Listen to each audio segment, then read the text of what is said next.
48 में मारिफत सागर ग्रंथ अवतरित होता है। 1751 में श्री जी की अंतर्धान लीला होती है और मारिफत सागर ग्रंथ के समापन होने के बाद जो इसका मसौदा लिखा है वो श्री जी के अंतर्धान के पश्चात लिखा है। जब श्री जी का अंतर्धान हो जाता है, केशवदास जी को आदेश होता है कि भाई केशवदास जी, अब तक जो भी वाणी अवतरित हुई है उसका संकलन कर दो। तो पन्ना जी में चोपड़ा मंदिर में बैठकर केशवदास जी ने सारे स्वरूप साहब का संकलन किया, सभी प्रकरणों को एक सुनियोजित तरीके से लिपिबद्ध किया और अंत में मसौदा लिखा। मसौदा क्या है? अपना वक्तव्य, जैसे लिखते हैं ना 2 शब्द, उसी की मैं चर्चा आज कर रहा हूं। आप देखिए इसमें सिखापन किया है, बहुत गहरे ज्ञान की बातें हैं और इसका बाह्य अर्थ करने से अनर्थ हो जाता है। लोग ये सोचते हैं कि ऐसा ही है, हमें सूक्ष्म अर्थ लेना है। जो हक हुक्म से भाई केशवदास ने रिवायत करी है, जो हादी ने जुबान मुबारक से अत्ती चौपाई 1034 फरमाई थी, सो यार मोमिनों ने इसके बाब 14 माफक अक्ल अपनी के गम दिल से बांधकर किताब तमाम करी। गम दिल से बांध के श्री जी का अंतर्धान हो चुका है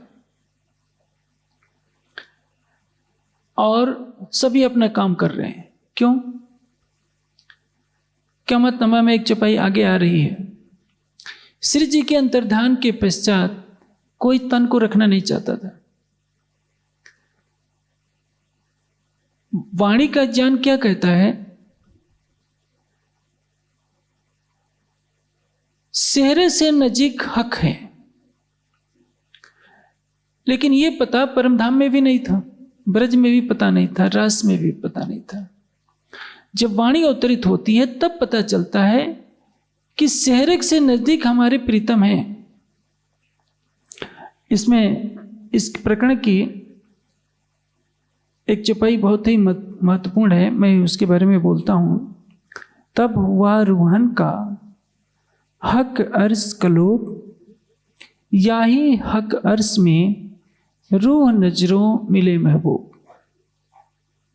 जिसने इस चौपाई को समझ लिया उसने सब कुछ समझ लिया। तब हुआ रूहन का हक अर्श कलोब, हमारी आत्मा का हृदय कब धाम होगा? धाम तो है।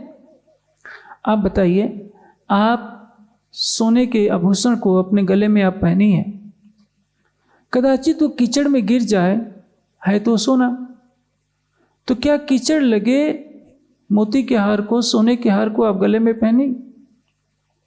आपने गले में डाला तो आपके शरीर को भी वही हार गंदा कर देगा, आपके कपड़े को भी गंदा कर देगा। लोग क्या कहेंगे? तुमने अपने कपड़े को गंदा लगा लिया।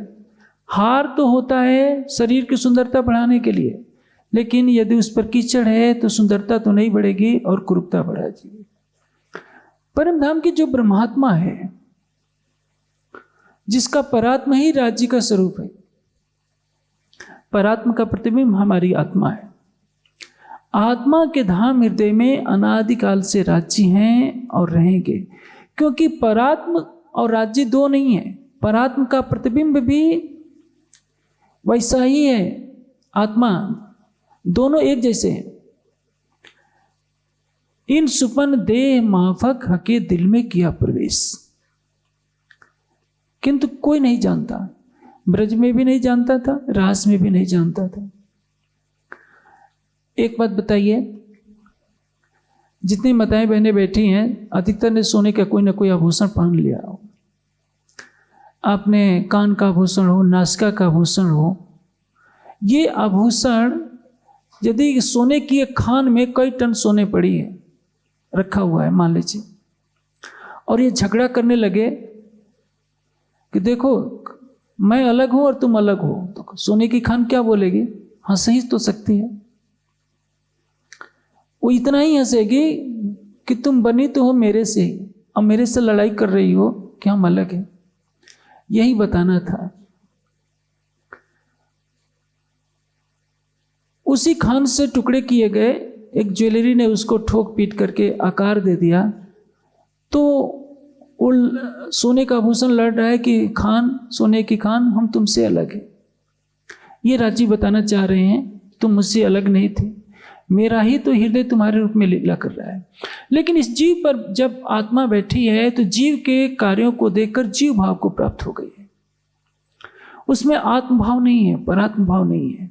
वाणी का जब ज्ञान मिलता है तो हमारी आत्मा के अंदर आत्मभाव जागृत होता है, परात्म भाव जागृत होता है, जीव भाव हटने लगता है। जो परम धाम में परात्म का दिल था उसी का प्रतिबिंब तो हमारी आत्मा का दिल है। जैसे एक व्यक्ति है, उसके 10 प्रतिबिंब बनेंगे तो 10 के अलग होंगे। ऐसा तो नहीं होगा कि दूसरे फोटो में 3 आंखें हो जाएंगी, 4 कान हो जाएंगे। चेहरा वही रहेगा, चाहे 1000 फोटो बना लीजिए, हर दिल में तो वही दिखता है। इसलिए चाहे जो परात्म के दिल में बसता है हमारी आत्मा के दिल में भी बसता है, लेकिन है सोने का आभूषण, वो बन गया है कीचड़ में गिरकर। ऐसा लग रहा है कि जैसे वो गंदा है। हमने जिसको श्रृंगार के लिए रखा था अब वो कुरूपता का प्रतीक बन गया है। बस इतनी सी बात है। तो हमें लगता है कि हमारी आत्मा के दिल में कहाँ से राज्य आएंगे। जब ज्ञान का प्रकाश मिल गया, अद्वैत संबंध को हमने समझ लिया, तो क्या करेंगे? यही हक अर्श में रूह नजरों मिले महबूब। अंतर्दृष्टि खोलना पड़ेगा। इन बाह्य आंखों से कोई लेना देना नहीं। बाह्य आंखों से, बाह्य शरीर से परे हो जाएंगे। जब आप अपनी अंतर्दृष्टि को अपनी आत्मा के धाम हृदय में लेंगे तो पता चलेगा कि हम कहाँ आज तक भटक रहे थे। सब सुंदर सा सोचते हैं ना कि अमुक स्थान में ज़्यादा शक्ति है, किसी को किसी समाधि से चमत्कार हो जाएगा तो भागा फिरेगा, किसी मंदिर में, किसी समाधि में, किसी बड़े स्थान पर। जागृत अवस्था नहीं है कि हम सबसे अपने को परे कर लें और अपनी आत्मा के धाम हृदय में अपने प्राणेश्वर को देखें। परमहंसों के स्थान पर जाना चाहिए, मैं मना नहीं कर रहा हूं, जाइए, श्रद्धापूर्वक जाइए, उनसे प्रेरणा लीजिए कि इन्होंने किस तरह से अपने को जागृत किया था, हम भी उनके पद चिन्हों पर चलें। लेकिन जाकर के सांसारिक मन्नतें मांगने लगे, ये बहुत बड़ा दोष है। आप जाइए, ध्यान कीजिए, अपनी आत्म जागृति के लिए राज्य से प्रार्थना कीजिए, यहां तक ठीक है, सब कुछ ठीक है। लेकिन ये कहना कि हम इतनी परिक्रमा कर लेंगे, अमुक स्थान पर चले जाएंगे तो वहां के चमत्कार से हमें ये हो जाएगा, ये सत्य नहीं है। यही हक अर्श में रूह नजरों मिले महबूब। आत्मदृष्टि को खोलना होगा। आत्मदृष्टि से अपनी आत्मा के धाम हृदय में राज्य को पाना होगा। चाहे बसरी सूरत हो, मलकी सूरत हो, हकी सूरत हो। इंद्रावती जी को भी कब मिले? हफ्से में आत्मदृष्टि खुली, राज्य मिले। देवचंद जी को मिले आत्मदृष्टि खुलने के बाद। चाहे मोहम्मद को मिले, किसी को भी मेराज होगा तो आत्मदृष्टि खुलने के बाद ही होगा। और उसी के लिए केशवदास जी महाराज ने अपने मसौदे में लिखा है, मैं आगे पढ़ता रहा हूं। माफक अकल अपनी के गम दिल से बांध कर किताब तमाम करी। मां हृदय व्यथित है लेकिन करना तो पड़ेगा, क्योंकि श्री जी का आदेश है कि पूरे कुलजम स्वरूप की बाइंडिंग केशवदास जी आपको करनी है। आपने राज में एक प्रकरण पढ़ा होगा, मुझे वो बहुत प्रिय है। आनंदे रोता रमिए एम जेना ते कहिए लक्षण प्रिय। राज का ये प्रकरण है। आनंदे रोता रमिए एम जेना ते कहिए लक्षण प्रेम। कृष्ण अंतर्धान हो गए हैं, दिखाई नहीं पड़ रहे हैं।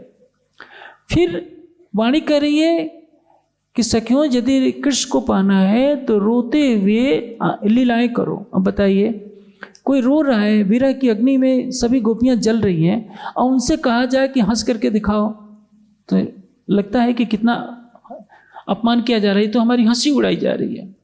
लेकिन वाणी कह रही है कि आनंदे रोता रमिया एम जेने ते कहिए लक्षण प्रेम। जो सच्चा प्रेमी है कृष्ण के वियोग में हंसते हुए रामते खेलो, ताकि राज्य को प्रकट करना है। श्री जी का आदेश है कि केशवदास तुम्हें ये करना है। संसार को देखना भी नहीं चाहते, फिर भी वो लिपिबद्ध करने में लगे हैं। 1751 का समय हो जाता है और लिपिबद्ध करते हैं। ये मसौदा लिखने के पश्चात गुम्मट जी में प्रणाम किया और तन पूरा कर दिया, लेकिन वो कार्य पूरा करके प्रणाम किया। अब भाई मोमिन, इन चौपाइयों के हरफ हरफ के मायने मगज जाहिर के और बातून के रूह की नजर खोल के लेंगे दिल अर्श में।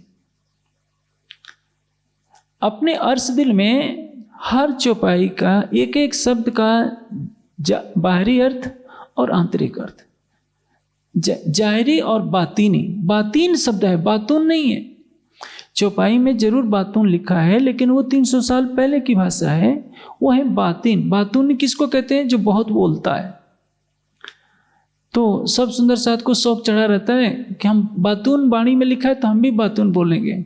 आप कहीं ऐसा करेंगे, लोग हंसी उड़ाएंगे। उस समय प्रचलन यही था बातिन को बातून लिखने का। चौपाई में हम हेर फेर नहीं कर सकते, लेकिन जो भाषा होना चाहिए वो आज के अनुकूल भाषा होनी चाहिए कि साहित्य क्या कहता है। केशवदास जी ये बात हम सब सुंदर साथ के लिए एक बहुत बड़ी सिखापन के रूप में प्रस्तुत कर रहे हैं कि जो कुछ एक 18,758 चौपाइयाँ अब तक अवतरित हो गई है। मारिफत सागर की 1034 चौपाई हैं, जिसमें 14 प्रकरण हैं। इसके पूर्ण होने के बाद 18,758 चौपाइयाँ पूर्ण हो जाती हैं। और जो भी सुंदर साथ होगा उनको क्या कह रहे हैं? भाई। पहले यही परंपरा थी। पहले उस समय परंपरा नहीं थी जगत गुरु आदि पीठाधीश्वर, ये परंपरा नहीं थी। हमारे समाज में परंपरा कहाँ से आई? प्रवाहियों की देखा देखी। जो प्रवाही महाराज होते हैं अपने नाम के आगे श्री श्री अनंत श्री जगत गुरु पीठाधीश्वर ये लगाते हैं, तो हमारी देखा देखी वही चला गया। एक बहुत बड़ी दीवार बन गई है सुंदर साथ में।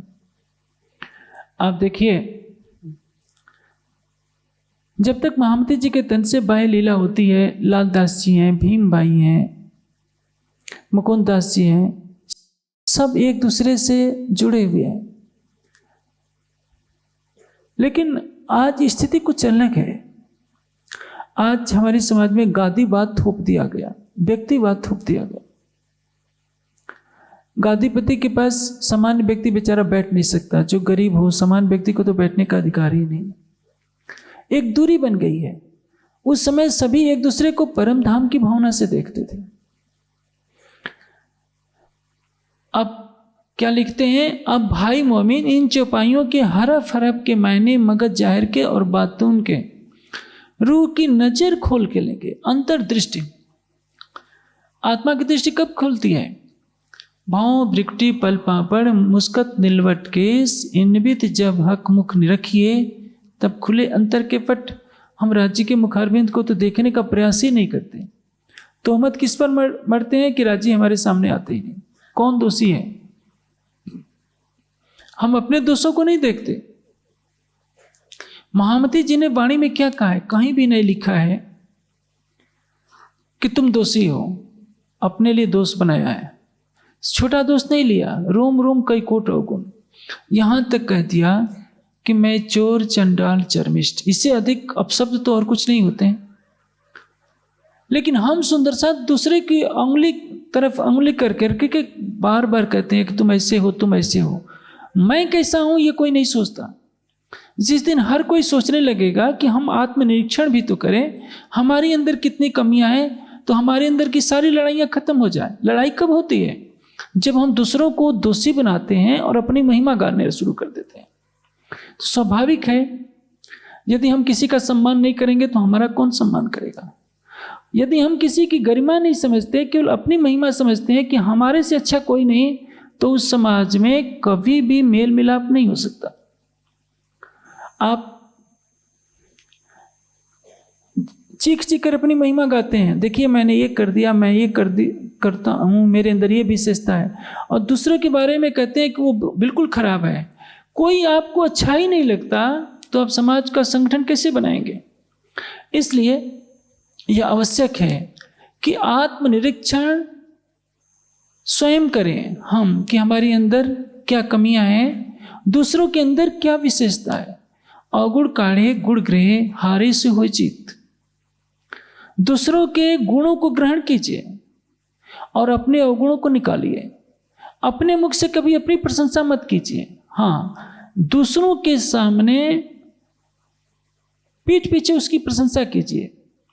यदि कोई बात आपको अच्छी नहीं लगती है तो उससे अकेले में कह दीजिए कि ऐसा करना उचित है, ऐसा करना उचित नहीं है। लेकिन उसके सामने हाँ हाँ कहते रहें, पीठ पीछे कहते रहें कि तो बहुत खराब कर रहे हैं, तो क्या होगा? विघटन होगा। इसलिए सुंदर साथ को इस मसौदे से एक बहुत बड़ी बात लेनी होगी कि हमें अपनी आत्मदृष्टि को खोलना होगा। रूह की नजर खोल के लेगे दिल अर्श में, और हक के बेशक किलम लदुन्नी से विचारेंगे, और फैल में ले आओगे, तभी हाल ले हाथी के कदमों कदम धरेंगे। हाथी के कदमों कदम धरने का तात्पर्य, पहले तो हमें ब्रह्मवाणी का चिंतन करना है। ब्रह्मवाणी क्या कह रही है, इसको हमें आत्मसात करना है। आत्मसात करके उसको आचरण में लाना है। कौल कहते हैं कथनी को, हम वाणी का जाहिरी और बातिनी सारा जान समझ गए। जब तक उसको आचरण में नहीं लाएंगे, आप अभी दीपावली का त्यौहार बीता है, आप अपने घर में 5 किलो मिठाई खरीद कर रख लीजिए और उसको देखते रहिए, तो क्या होगा? खाइए कभी नहीं। 5 दिन के बाद मिठाई सारी फेंकनी पड़ेगी, क्योंकि आपने देखा है, खाया तो नहीं। खरीद कर लाने से क्या लाभ हुआ? वैसे ही आप वाणी पढ़ते हैं, पाठ कर जाते हैं, ये नहीं सोचते कि वाणी कह क्या रही है और हम कर क्या रहे हैं। जिस दिन वाणी के कथनों को आश्रय में लेने का प्रयास करेंगे, तभी तो वाणी के चिंतन की सार्थकता है। वही बात कह रहे हैं कि तभी हाल ले हाथी के कदमों कदम धरेंगे। कौल को फैल में ले आना, फैल माने आचरण। जब आचरण हमारा वाणी के अनुकूल होगा, हमारे हृदय में केवल प्रेम होगा, घृणा नहीं। घृणा के संस्कारों को हटा दीजिए, नकारात्मक विचारों को हटा दीजिए। आप देखिए, अभी थोड़ी देर में आपको पर्यावरण पर पिक्चर भी दिखाई जाएगी। विदेशों में कचरे से बिजली बनाई जा रही है। हमारे देश में कचरा एक समस्या है। जर्मनी हो या अन्य कई, ब्राजील है, सब में कचरे से बिजली बनाई जा रही है। यदि कचरा जिससे बदबू आती है बिजली दे सकता है, तो हम किसी व्यक्ति की अच्छाई को सकारात्मक भाव से प्रयोग क्यों नहीं कर सकते? हम सबको बुरा करके अपने से अलग करते रहेंगे, तुम बुरे, मैं अच्छा, तो ये प्रवृत्ति हमें कहाँ ले जाएगी? हाँ, बुराइयों को अच्छा नहीं कहना है, उसको सकारात्मक भाव से सुधारने का प्रयास करना है। जैसे कचरे से घृणा करने की अपेक्षा उसको बिजली बना दिया जाए तो समाज के लिए लाभदायक होती जाती है। हमें यह सोचना है कि किसी व्यक्तित्व में खोट कहाँ से आता है, उसको सुधारने के लिए क्या करना चाहिए, तो परिणाम क्या होगा? हमारा समाज आगे बढ़ता जाएगा। आत्म साहुनी एक दीजे दूसरी जुजवी तो दिशे दे। शरीर अलग अलग दिख रहे हैं, सबके अंदर आत्म तत्व तो एक ही है। आज आप जिससे घृणा कर रहे हैं, आप सोचिए उसके अंदर परम धाम की आत्मा है। जब परात्मा में जागृत होंगे, वही आत्मा सामने होगी, तो आप मुंह क्या दिखाएंगे? आप किससे घृणा कर रहे हैं? कोई आपसे घृणा करता है, करे, लेकिन आपका कर्तव्य नहीं है कि घृणा करना। आपका कर्तव्य नहीं है किसी की निंदा करना, किसी पर कीचड़ उछालना। यदि आप ऐसा करेंगे तो सबसे ज्यादा नुकसान आपको उठाना पड़ेगा, क्योंकि आपके मन के विचार दूषित हो गए। अब आपके आगे बढ़ने का रास्ता ही रुक जा रहा है। यदि सब सुंदर साथ अपनी दृष्टि को पवित्र ले लें कि हाँ, ये परम धाम के सुंदर साथ हैं, हमें उसी भावना से देखना है, तो आप तो कीचड़ से पहले आगे हो गए। किस वास्ते? कि आखिर के मोमिन आकल हैं और हिदायत हक की लई है। सब सुंदर साथ से क्या आशा की जा रही है कि महामती जी ने जो रास्ता चलकर दिखाया है, सबको उसी रास्ते पर चलना है। क्योंकि आप परम धाम के सुंदर साथ हैं। हिदायत हक की लई है का अर्थ क्या होता है? हिदायत का अर्थ होता है निर्देश। राज जी ने वाणी में जो कहा है वही आदेश है। राज जी कहते हैं कि घृणा न करो, प्यार करे माहो माहे, वास्ते प्यार कसम, सब सुंदर साथ परम धाम के दृष्टिकोण से प्रेम करें। हम आत्मा के स्वरूप हैं, चाहे पुरुष का तन हो, स्त्री का तन हो, बच्चा हो, बूढ़ा हो, सब में आत्मिक भावना से प्रेम कीजिए। संसार के रिश्तों को मत पालिए। संसार के रिश्तों को पालेंगे तो कहीं ना कहीं विकार पैदा हो जाएगा। परम धाम की आत्मिक दृष्टि से संबंध रखेंगे, बच्चा हो, बूढ़ा हो, सब में आत्मीयता का भाव रखेंगे तो एक पवित्र प्रेम बहेगा और इसमें कोई विकार नहीं आएगा। सब विधो कामिल हैं जिनके दिल अर्श में सूरत खुदाई की उगी है, और एक कलाम भी हादी ने मोमिनों को कहे हैं। सबसे बड़ी बात क्या लिखी है? सुंदर साथ की विशेषता क्या बताया? जिनके हृदय में दिल अर्श में सूरत खुदाई की उगी है। उस समय एक भी सुंदर साथ ऐसा नहीं था जो चितवनी न करता हो और जिसने अपनी आत्मा के धाम हृदय में राज्य को न देखा हो। आप सोचिए किस दावे से भाई केशव दास जी ये बात कह रहे हैं कि जिनके दिल अर्श में सूरत खुदाई की उगी है और एक कलाम भी हादी ने मोमिनों को कहे हैं। ये वाणी किसके लिए कही गई है? सुंदर साथ के लिए। किसने कही है? जो हमें जगाना आया है। उनकी विशेषता क्या है? दिल अर्श में खुदा की सूरत उगी है। ऊपर तले अर्श ने कहिया, अर्श कहिया मोमिन कलू। अभी आपको मैंने चौपाई बताई थी कि यही हक अर्श में रूह नजरों मिले महबूब।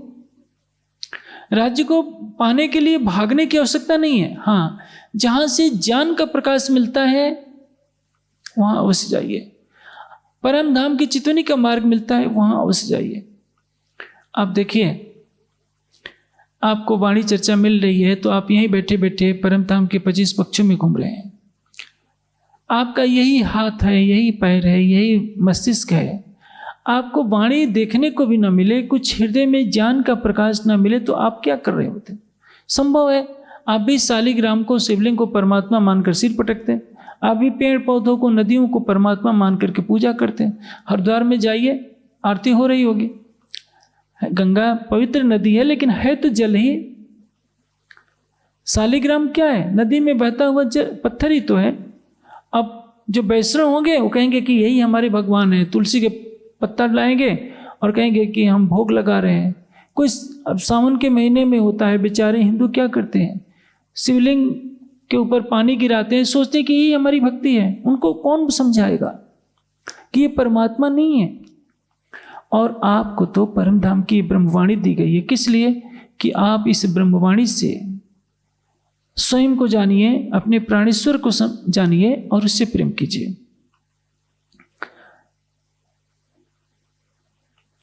तो हुक्म से मोमिनों को जरूर सिर लेना है। आप ये बहाना नहीं बना सकते कि हमारे लिए थोड़े कहा गया है। जो सुंदर साथ है उसकी पहली आवश्यकता क्या है? दिल अर्श में सूरत खुदाई की उगी हो। उसको पहला कार्य करना है कि वाणी का चिंतन करना है, वाणी के निर्देशों को आचरण में लाना है, तभी हाल ले राज्य के कदमों कदम हम तार पाएंगे। जो श्री जी ने मार्ग दर्शाया है हम अपने को कसौटी पर तभी खरा सिद्ध कर पाएंगे। आगे कहते हैं, तिस वास्ते जो कोई अरवा अर्श अजीम की हो और इल्म लदुन्नी से जागृत हुई हो। स्पष्ट कर दिया। सुंदर साथ की जमात में तो आज 40 लाख शायद हो जाएंगे सुंदर साथ, लेकिन किसके लिए कहा जा रहा है? तिस वास्ते जो कोई अरवा अर्श अजीम की हो और इल्म लदुन्नी से जागृत हुई हो और हुक्म मदद करे और हक हादी हिम्मत देवे तो सूरत हक हादिम के कदमों बांध के इस फानी वजूद को उड़ावे और बीच अर्श अजीम के उठ खड़ी होए और मिलाप हमेशगी का सुख लेवे। क्या निर्देश दिया है? इल्म लदुन्नी से जो जागृत आत्मा हो गई है, जिसने वाणी का चिंतन किया है, वो जानता है कि हमारा प्राणेश्वर कौन है, राज्य। वो राज्य के अतिरिक्त अन्य किसी को भी प्रणाम करना नहीं चाहेगा परमात्मा की दृष्टि से। ये ऐसा मैं नहीं कहता कि आपके घर कोई अतिथि आए तो आप उसको प्रणाम न कीजिए। अतिथि को अतिथि के रूप में प्रणाम कीजिए। आपके घर कोई वरिष्ठ अधिकारी आता है तो क्या आप कहेंगे कि देखिए मैं सुंदर साथ हूं, मैं किसी अधिकारी को प्रणाम नहीं करता? या आप कोर्ट में जाते हैं, मुकदमा लड़ना पड़ता है, तो जज के सामने अकड़ कर खड़े हो जाएंगे कि हम सुंदर साथ हैं, हमें तो आपको प्रणाम नहीं करना है। प्रणाम कीजिए जज को जज की भाव से। आपके घर कोई अतिथि आता है, अतिथि के भाव से प्रणाम कीजिए, लेकिन परब्रह्म की जगह न दीजिए। अक्षरातीत की जगह कोई नहीं ले सकता। मुसलमान लोग क्या सोचते हैं कि हमें अल्लाह ताला के सिवा किसी को हाथ जोड़कर प्रणाम नहीं करना है, सिर नहीं झुकाना है, इसलिए वो एक हाथ से केवल ऐसा कर देते हैं। वो कहते हैं कि यदि हमने प्रणाम कर दिया तो हमारा ईमान टूट जाएगा। वो उल्टा अर्थ है। माता पिता को भी वो प्रणाम नहीं करते, सिर नहीं झुका सकते, किंतु ये प्रवृत्ति अच्छी नहीं है। माता पिता को माता पिता के भाव से प्रणाम करना चाहिए, परमात्मा के भाव से नहीं। हमारी संस्कृत में कहा जाता है स्त्री के लिए कि पति ही परमेश्वर है, लेकिन पति के लिए पत्नी क्या है ये नहीं बताया जाता है। पति को ये बताया जाता है अरे तुम कमा कर लाते हो, घर में स्त्री है उसको नौकरानी बना दिया गया, ये शोषण है। पति के लिए पत्नी देवी बने और पत्नी के लिए पति देवता बने, यहां तक ठीक है। वेद का यही निर्देश है कि पति पत्नी एक दूसरे को देवी और देवता समझें, एक दूसरे का सम्मान करें। माता पिता देवता है, आचार्य देवता है, परमात्मा की जगह कोई नहीं ले सकता। हाँ, आत्मिक दृष्टि देखिए तो सबके अंदर चेतना है। पूरी वाणी का सार तो नहीं हो सकता, केवल एक ही बात है, हम अपनी आत्मिक दृष्टि को खोल लें। अभी आप मैंने चौपाई मिली, तब यही हक अर्श में रूह नजरों मिले महबूब। कहीं भी जाने की जरूरत नहीं है। और ऋषियों ने आज से करोड़ों वर्ष पहले इस बात को कहने का प्रयास किया था, किंतु एक बात है कि वाणी का जो ज्ञान है जागृत बुद्धि का ज्ञान है, संसार के ग्रंथ स्वप्न की बुद्धि के ज्ञान है। छांदोग्य उपनिषद में ये अवश्य लिखा है कि अपने हृदय मंदिर में ये मानिए कि सारा परम धाम इसमें है, ब्रह्मपुरी है, पुंडरीक वेश में है, उसमें ब्रह्म रहता है, और यहाँ पर मन को एकाग्र करके ध्यान कीजिए, परमात्मा मिल जाएगा। अंदाज से ही सही बहुत कुछ कहने का प्रयास तो किया है उस उपनिषद के रचनाकार ऋषि ने। वाणी तो एक जगह नहीं, कई कई जगह इस बात को डिंडिम घोष के साथ कहती है कि अर्ज तुम्हारा मेरा दिल है, इताए करो विश्राम। हम मानने को ही तैयार नहीं होते, हम कहाँ भागते हैं। आजकल एक परंपरा से चल गई है, हम सोने के कितने कलश मांगे मांगे चढ़ा सकते हैं। लोगों में भ्रम हो गया है कि हम ज़्यादा सोना चढ़ा देंगे तो राज्य ज़्यादा खुश हो जाएंगे, बढ़िया बागें चढ़ा देंगे तो राज्य ज़्यादा खुश हो जाएंगे। राज्य कोई मनुष्य नहीं है कि आपके सोने के भेंट से खुश हो जाए। जो खुश होता है वो नाराज भी होता है, वो तो विकार है खुश होने का। आप ये बताइए, सूर्य क्या किसी दिन नाराज हो जाता है या किसी दिन खुश हो जाता है? क्योंकि वो तो निर्विकार है, उसके अंदर जो प्रकाश है देता रहेगा। राज्य के पास घृणा ही नहीं है तो नाराज क्यों होंगे? मनुष्य नाराज होता है। आप घर वालों को पैसा कमा कर दीजिए, बहुत खुश हो जाएंगे। पैसा जिस दिन नहीं लाएंगे घर वाले नाराज होंगे, कहेंगे कि निकम्मा हो गया है। कल तक जो महिमा गाते थे वो आपको बुरा करने लगेंगे। ये संसार की कहानी है। उसी में राज्य को क्यों घसीटते हैं? राज्य आपसे पवित्र प्रेम चाहते हैं, निस्वार्थ। राज्य को आप राज्य मानिए, उनको पैसे से मत तोलिए कि हम 50 लाख का सोना चढ़ा देंगे तो राज्य खुश हो जाएंगे, ऐसा नहीं। आप उनकी वाणी को फैलाइए, उनकी महिमा को, उनकी छवि को सबके हृदय में बसा दीजिए। हाँ, तो ये है राज्य को रिझाना। आगे कह रहे हैं, तिस वास्ते जो कोई अरवा अर्श जिम के हो और इल्म लदुन्नी से जागृत हुई हो और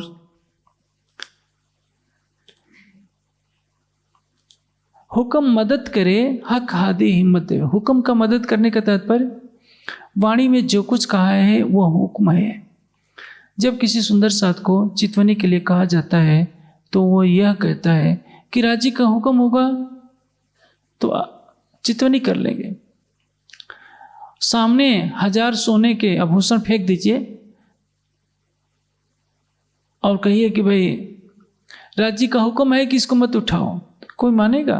कहेंगे कि नहीं, राजी मेरे दिल में कह रहे हैं कि इसको उठा लो। हुक्म की परिभाषा हम तोड़ मरोड़ कर प्रस्तुत करते हैं। जहां लाभ होगा वो खुद हम कह देंगे कि राजी ने इल्हाम किया है कि तुम्हें ये कर लेना है।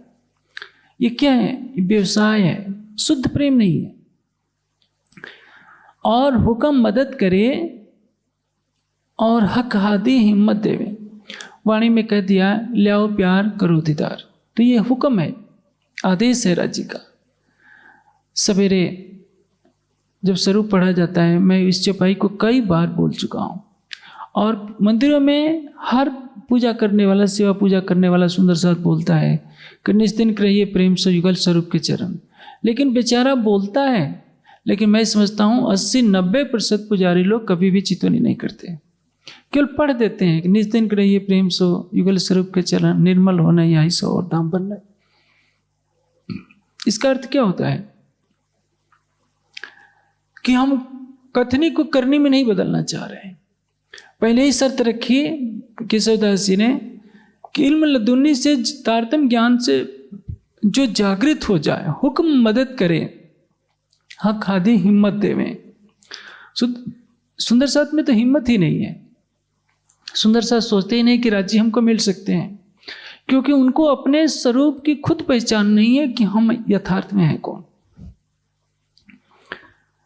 हक हादी हिम्मत देवे तो सूरत हक हादी के कदमों बांध के। कदमों बांधने का तात्पर्य क्या है? राज्य के चरणों से स्वयं को जोड़ना कि हमारा कौन है? आशिक इन चरण की, आशिक के रोज चरण। धनी के चरण कमल ही हमारे जीवन के आधार हैं। इस फानी वजूद को उड़ावे और बीच अर्श अजीम के उठ खड़ी हो। तो क्या आप इसका अर्थ लेंगे कि सब लोग मर जाएं? वजूद उड़ाने का तात्पर्य शरीर के मोह से परे हो जाना। हम इस तरह से चितवनी में बैठ जाएं कि पता ही नहीं चले कि हमारा शरीर है भी, तो समझ लीजिए आपका आधा काम हो गया। लेकिन इसका अर्थ ये नहीं कि आप दीवार के सहारे बैठ जाइए, सो जाइए और फिर कहेंगे कि हमें तो पता ही नहीं चला कि 4 घंटे कैसे बीत गए। तो 4 घंटे तो आप सोते रहे। आप जागृत अवस्था में राज्य की शोभा में इतना डूब जाइए कि शरीर का आभास न हो। इसको कहते हैं वजूद को उड़ाना। इस फानी वजूद को उड़ावे और बीच अर्श अजीम के उठ खड़ी हो। यहाँ बैठे बैठे वो कहाँ देख रही है कि मेरी परात्म मूल मिलाव में बैठी है। अब उसको अपना स्वरूप भी दिख रहा है, परात्म भी दिख रही है। उसको लग रहा है कि जो परात्मा है मैं भी वही हूँ। सामने युगल स्वरूप दिख रहे हैं और ये कहाँ हो रहा है? तब यही हक अर्श में रूह नजरों मिले महबूब। सब कुछ यहाँ होगा, दिख रहा होगा कहाँ? परम धाम का। मैं आपको एक दृष्टांत से समझाता हूँ। जैसे मान लीजिए आप छत पर चढ़ गए, आपको दूरबीन दे दी गई कि यहाँ से मसूरी को देखिए। आप ऊंचाई वाले छत से दूरबीन लगाएंगे तो मसूरी आपको दिखने लगेगा। देख कहाँ रहे हैं? आप मसूरी को देख रहे हैं, शरीर आपका यहाँ है, दृष्टि आपकी पहुंच जा रही है। आपका शरीर उड़कर मसूरी नहीं जा रहा है। कोई पूछा क्या कर रहे हो तो आप क्या उत्तर देंगे कि अरे मैं मसूरी देख रहा हूं, तुम मुझे बाधा मत पहुंचाओ। तो वैसे ही है, अंतर्दृष्टि खोल लेंगे। परम धाम में बैठे बैठे आप सुरता के माध्यम से जिस तरह से संसार को देख रहे हैं, चितवनी के माध्यम से आत्मदृष्टि को खोलकर आप यहीं से बैठे बैठे परम धाम को देखेंगे। जैसे दूरबीन के पर्दे पर आप देखते हैं तो बहुत दूरी की वस्तु दिखने लगती है। माया का पर्दा हटाकर आप अंतर्दृष्टि से राज्य के चरणों में धारणा करेंगे, ध्यान करेंगे, आपका प्रेम गहरा होता जाएगा, तो आपकी अंतर्दृष्टि ऐसे लगेगी कि पूरे 25 पक्ष में घूम गई है। क्योंकि श्रृंगार ग्रंथ के दूसरे प्रकरण में बताया गया है, परम धाम में जो कुछ है, हौज गोसर, मानिक पहाड़, पुखराज, 25 पक्ष, युगल स्वरूप, सब कुछ आपकी आत्मा के धाम हृदय में बसते हैं। किंतु माया का आवरण आप उसको देखने नहीं दे रहा है। मेरे इस कथन पर एक विद्वान ने बहुत आपत्ति की थी कि ये तो संसार वालों का ज्ञान है। आत्मा के दिल में, ये तो शरीर है, इसमें केवल जीव का दिल रहता है, आत्मा का दिल नहीं रहता। मार्फत सागर में इस संबंध में एक बहुत ही महत्वपूर्ण चौपाई है। मार्फत सागर में वाणी के कठिन प्रश्नों का समाधान किया गया है। और जैसे कि मैंने अभी ये चौपाई बोली, तब यही हक अर्श में रूह नजरों मिले मोह। हमारा दिल जब क्लूब कहला जाएगा, धाम कहला जाएगा, तो परिणाम क्या होगा? हमारी आत्मा के धाम हृदय में हमारा प्राणेश्वर मिल जाएगा। उस समय परात्मा के दिल में और आत्मा के दिल में कोई भेद नहीं रह जाएगा। हमें ऐसा लगेगा कि हम शरीर से यहाँ नहीं हैं, ये तो शरीर है ही नहीं, हम तो परम धाम में हैं। इसको कहते हैं फानी वजूद को उड़ाना। ऐसा नहीं समझ लीजिए कि जहर खाकर मर जाएंगे तो हमें परम धाम दिख जाएगा। पन्ना जी में क्या हुआ था, एक महात्मा अपने कुछ शिष्यों को लेकर गए और कौवा से में कहा कि देखो छलांग लगा जाओ, परम धाम दिख जाएगा। बेचारे सारे दुनिया से चले गए। छलांग लगाना है, कलश में चौपाई आती है तो उलंग किस तरह से काल माया योग माया को उलंग करना है, प्रेम से उलगना है। ये तो थोड़े कि पहाड़ की चोटी से कूद जाना है, ये तो दुनिया पहले से करती आ रही है। आत्मिक भावना को लीजिए। देखिए लंदन, आप बीबीसी का समाचार सुनते हैं, आजकल तो रेडियो का प्रचलन कम हो गया है। कहीं भी दुनिया में कोई खेल होता है, वहाँ का संवाददाता बोलता है और आप घर में बैठे बैठे सुन लेते हैं। आवाज़ कैसे आती है? बिना तार के आ रही है। जो वहाँ शब्द बोला जा रहा है, जैसे मैं यहाँ बोल रहा हूँ, यूट्यूब में कोई ऑस्ट्रेलिया में सुन रहा है, कोई अमेरिका में सुन रहा है, ये आवाज़ कहाँ से पहुँच जा रही है? ये आवाज़ आकाश में विलीन हो जा रही है और उस आकाश में ये जो शब्द की जो ऊर्जा विलीन हो रही है, वहाँ से यंत्र द्वारा ग्रहण कर लिया जाता है। यही तो कहानी है। तो आप सोचिए, राज्य और आपके बीच में दूरी कहाँ है? जब परम धाम की परात्मा का प्रतिबिंब आत्मा के रूप में इस खेल को देख रहा है, तो अपनी अंतर्दृष्टि को खोलिए। आपकी आत्मा के दृष्टि के खोलते ही आपका महबूब, आपका प्रीतम आपके धाम हृदय में बसता है। यही तो ब्रज में पता नहीं था, राज में पता नहीं था, देवचंद जी के तन से होने वाली लीला में पता नहीं था, और कड़वा सच कहूं तो परम धाम में भी मालूम नहीं था। क्योंकि परम धाम में तो राज्य सामने है, पता ही नहीं था। ये सोचने की आवश्यकता ही नहीं पड़ी कि राज्य कहाँ है। इच्छा करते ही हर पल वहाँ वियोग हो ही नहीं सकता था। काल माया में पता चला कि वियोग क्या होता है, और वाणी से सब कुछ बता दिया गया कि हक नजीक से रख से, फिर भी देखते ही न देखे अंत। देखते हुए भी हम अंधे बने हुए हैं कि हम अपने धाम हृदय में अपने प्राणेश्वर को देख नहीं पा रहे हैं। इस फानी वजूद को उड़ावे और बीच अर्श अजीम के उठ खड़ी हो और मिलाप हमेशगी का सुख लेवे। मिलाप हमेशगी का सुख लेने का तात्पर्य है यहीं बैठे बैठे परम धाम को देखना। हम ये समझे कि हम तो माया में गए ही नहीं, हम तो यहीं बैठे हैं। ये बहुत बड़ी उपलब्धि है और चितवनी की दृष्टि से। कहते कि यारों को लेके आप अर्श सिधारे और अपने जो तन हैं तिनको बुलाते हैं। इसका उल्टा अर्थ लगा लिया जाता है कि कुछ सुंदर साथ को लेकर राज्य चले गए हैं और उनको बुला रहे हैं कि तुम भी आ जाओ। तो इसका मतलब क्या सबको जहर खा करके एक दिन में मर जाना चाहिए कि राज्य हम आपके पास आ रहे हैं? ये अर्थ नहीं होता है। परमहंसों की भाषा अटपटी होती है। श्री जी अर्श सिधारे नहीं है, उनका धाम कहाँ है? ब्रह्मात्माओं का हृदय। जैसे महामती जी घुमर जी के अंदर बैठकर चितवनी में लग गए हैं और उनके विरह में कुछ सुंदर साथ शरीर को बोझ समझकर परित्याग कर दिए हैं कि नहीं अब रहा नहीं जाता, हम भौतिक नेत्रों से देखते थे, अब आपके बिना नहीं रह पाएंगे, तो उन्होंने तन छोड़ दिया। इसका अर्थ श्री जी ये नहीं कह रहे हैं, ऐसा नहीं लगाना चाहिए कि सबको कह रहे हैं कि सब छोड़ दो। अब एक चौपाई लिखी है, सुनत बिछुआ हादी का पीछा साबित राखे पिंड, धिक धिक पड़ोती नकलें व नाही बतनी अखंड। क़यामत नमा तो पहले उतर चुका है और मारिफत सागर की वाणी बाद में उतरी है। मारिफत सागर में क़यामत नमा का उदाहरण दिया जा रहा है। ये मसौदा 1751 में लिखा गया था, आगे बता भी रहे हैं।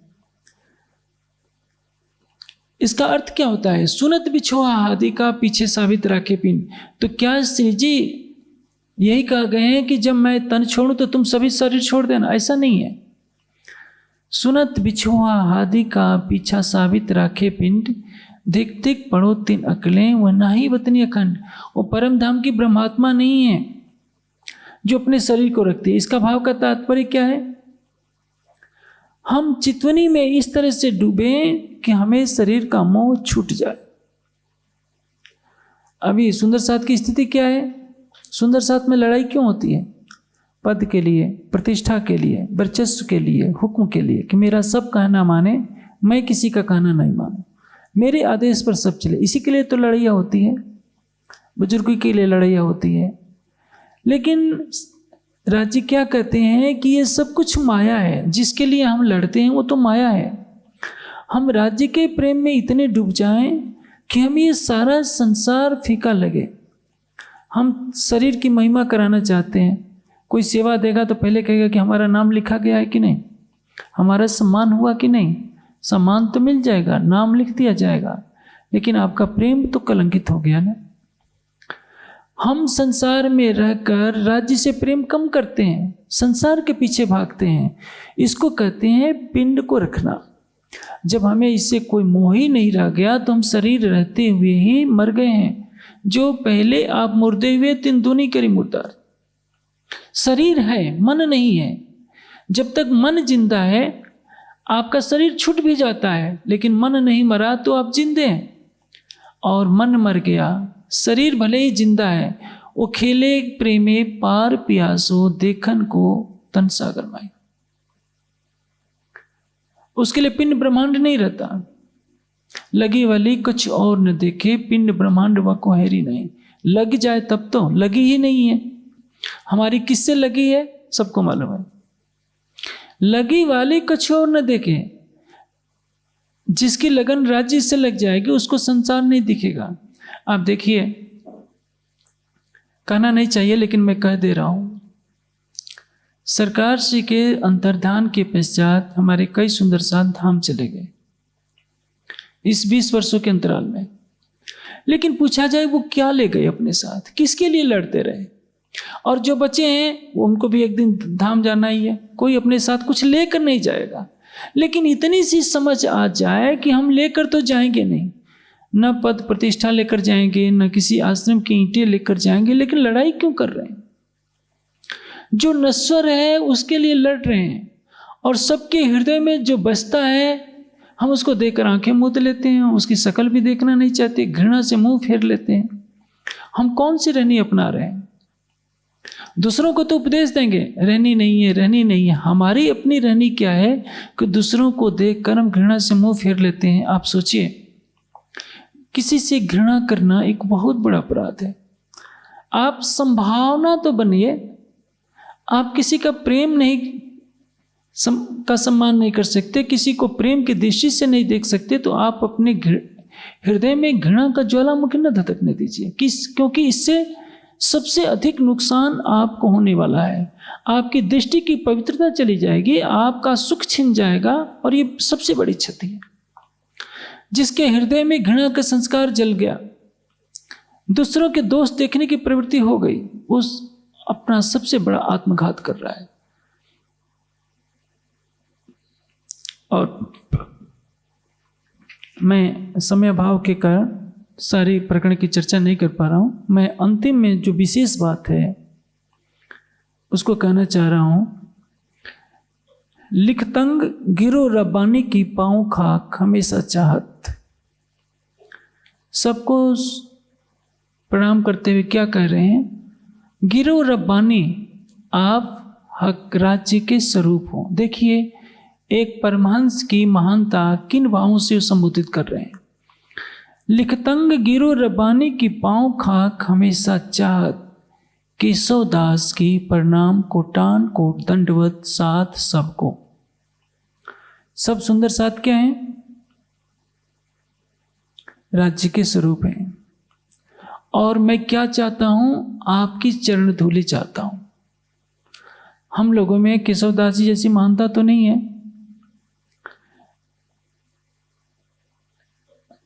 एक की प्रशंसा कीजिए, दूसरे की नहीं की करेंगे तो मुंह फुला लेगा, हमारे बारे में तो कुछ कहा ही नहीं गया।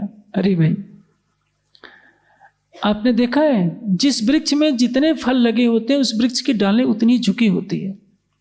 अकड़ किस में होती है, जिसमें कुछ नहीं होता है।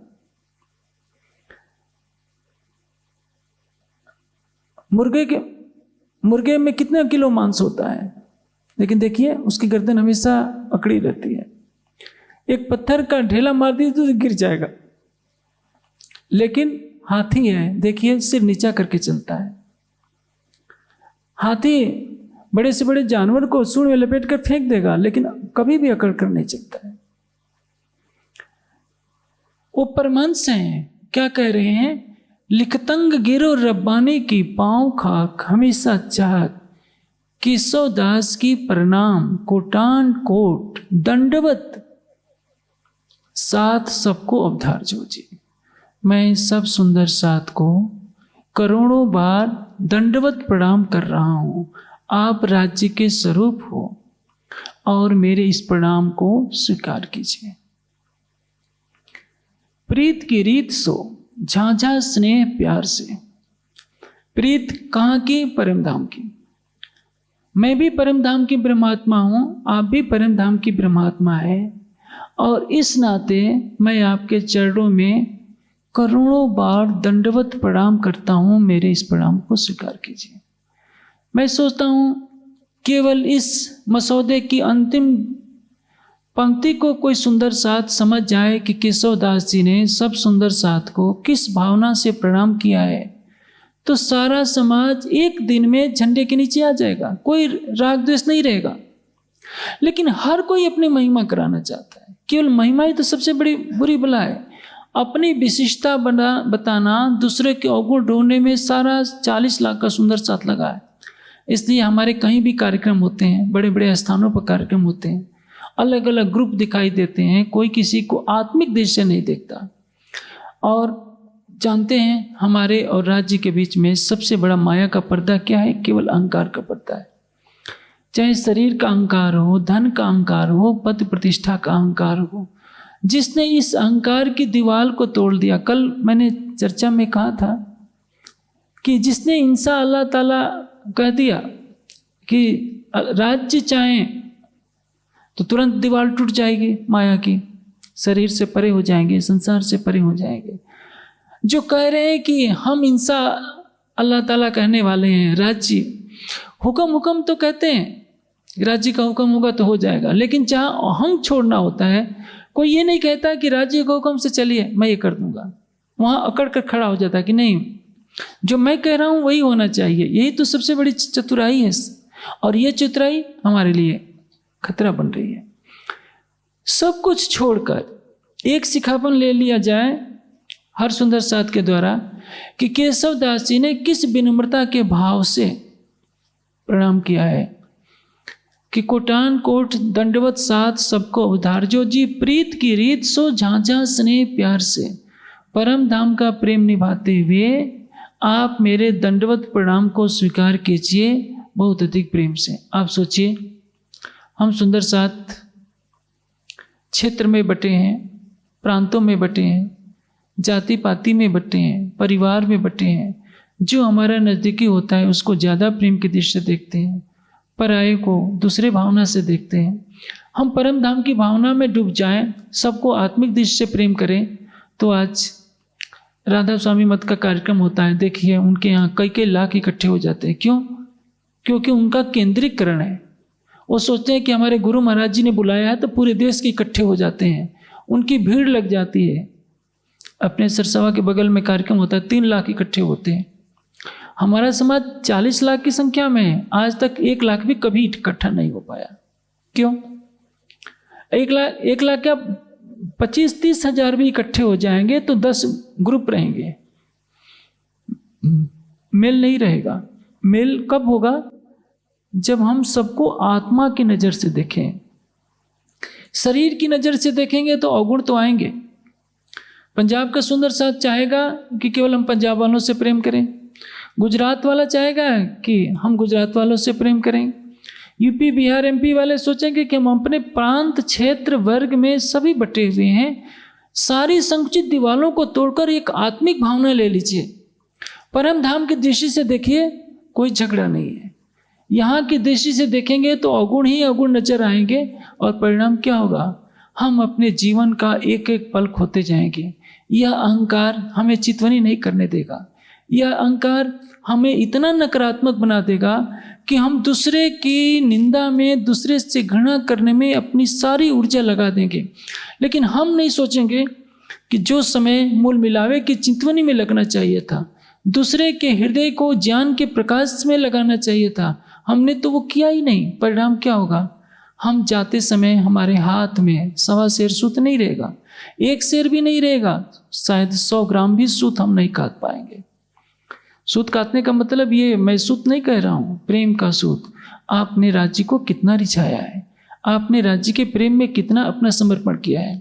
इसलिए केशवदास जी का ये मसौदा आज उनके कारण संकलित रूप में हमें वाणी मिली है।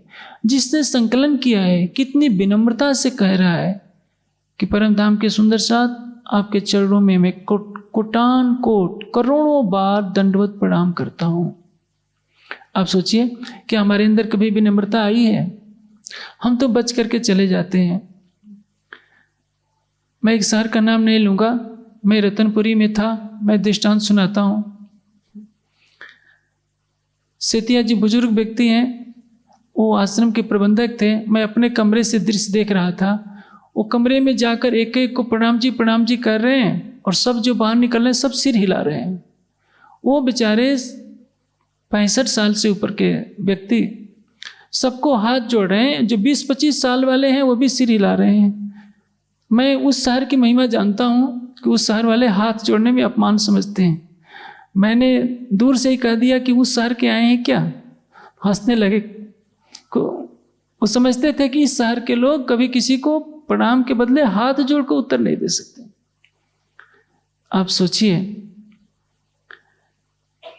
ये अहंग कितने समय तक रहेगा? यदि सुंदर साथ, आज सरकार श्री का धाम गमन का भी समय है, आज की तिथि में उन्होंने पंचभौतिक तन को छोड़ा था। और केशवदास जी ने जब ये मसौदा भी लिखा है तो श्री जी की अंतर्धान लीला के कुछ दिनों के बाद लिखा है। गुमर जी में इस स्वरूप साहब को उन्होंने रखा, जिल्द बनाकर चरणों में प्रणाम किया और प्रणाम करते ही शरीर छोड़ दिया।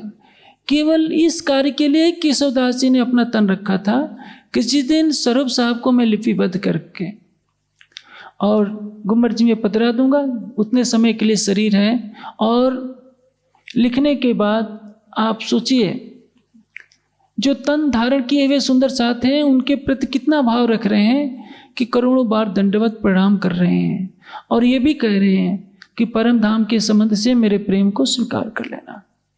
शायद हम सुंदर साथ अपने हृदय में प्रेम लाएं, प्रेम भरेंगे तो हमारा भला होगा।